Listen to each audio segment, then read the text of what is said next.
Non, moi je fais ce constat parce que j'ai suivi un peu le parcours du partenariat entre les Nations Unies, l'Union européenne et l'Union africaine d'une part, et l'évolution même des conflits en Afrique particulièrement. Pour moi, il y a une évolution très positive. Vous savez, il y a 10 ans, quand il y a un conflit ou un problème surgit en Afrique, l'Union européenne fait son communiqué, les Nations Unies font le leur, les communautés économiques régionales font des communiqués, l'Union africaine, c'est toute une cacophonie.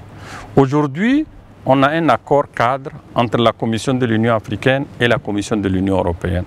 Raison pour laquelle il y a la facilité pour la paix en Afrique qui aujourd'hui finance beaucoup d'actions pour la paix et la stabilité en Afrique. Vous avez l'AMISOM qui est l'une des plus grandes missions déployées par la Commission de l'Union africaine.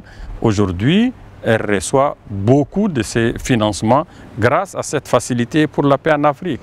Aujourd'hui, vous avez la force conjointe G5 Sahel qui vient d'être initiée par un groupe de pays faisant partie de la Commission de l'Union africaine.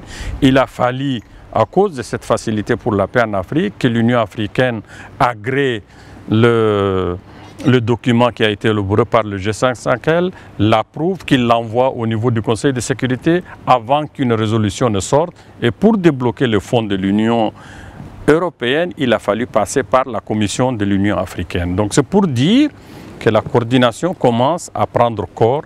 Il en est de même entre la Commission de l'Union africaine et les Nations Unies. Aujourd'hui, pour déployer une mission de paix dans un pays africain, l'agrément, l'accord de la Commission de l'Union africaine est pratiquement requis, sans parler des communautés économiques régionales. Est-ce que c'est pour autant dire que tous les missions, comme le dit ici, y a-t-il pas de défis? Quelles sont les tendances? Aujourd'hui, sur les 13 missions de paix déployées dans le monde, 7 sont en Afrique, dont les 5 plus importantes. Les 5 sont plus importantes, c'est quoi? C'est une AMID au Darfour, c'est la MONUSCO au Congo, la MINUSMA au Mali, la MINUSCA et l'UNMIS au Sud-Soudan. Parmi les 7, donc les 5 plus importants sont en Afrique. Et donc, est-ce que vraiment elles accomplissent leur mission comme il faut? Moi, je l'ai dit hier, le partenariat pour le moment évolue bien. Je ne le conteste pas du tout, que ce soit avec les Nations Unies ou que ce soit avec l'Union européenne. Mais le modèle de maintien de la paix de façon générale, parce que pour envoyer une force de maintien de la paix, il faut qu'il existe une paix à maintenir. Est-ce que partout elle est déployée, la paix existe? Pour moi, le Mali, il existe un accord de paix. Mais il y a les ennemis de la paix qui sont là, à savoir les terroristes, l'extrémisme violent, qui sont là, qui sont contre la paix, qui combattent même les signataires de l'accord. Est-ce qu'il ne faudrait pas adapter ces missions? Est-ce qu'elles protègent suffisamment les civils? Est-ce qu'elles s'occupent réellement de la question des droits de l'homme? C'est autant de questionnements, en tout cas, sur lesquels, heureusement, le secrétaire général des Nations Unies, Guterres, depuis sa nomination, est en train de se pencher pour réadapter ces missions pour qu'elles soient plus efficaces.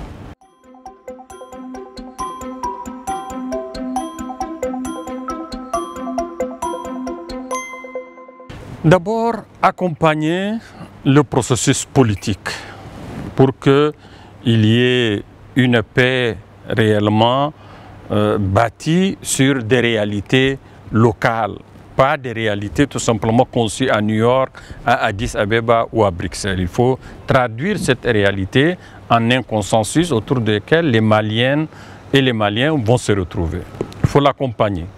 Le Mali, quand même, sort d'une situation de crise qu'elle a connue en 2012, où tout le nord du Mali était pratiquement occupé par des terroristes, par djihadistes, et qui sont là et qui s'opposent à la mise en œuvre de cet accord. Il est extrêmement important d'aider le Mali à pouvoir pacifier le nord. Il est extrêmement important d'accompagner le Mali pour qu'il puisse vraiment recouvrer sa plénitude dans les régions qui anciennement étaient occupées par les terroristes. Donc le Mali a besoin d'être accompagné.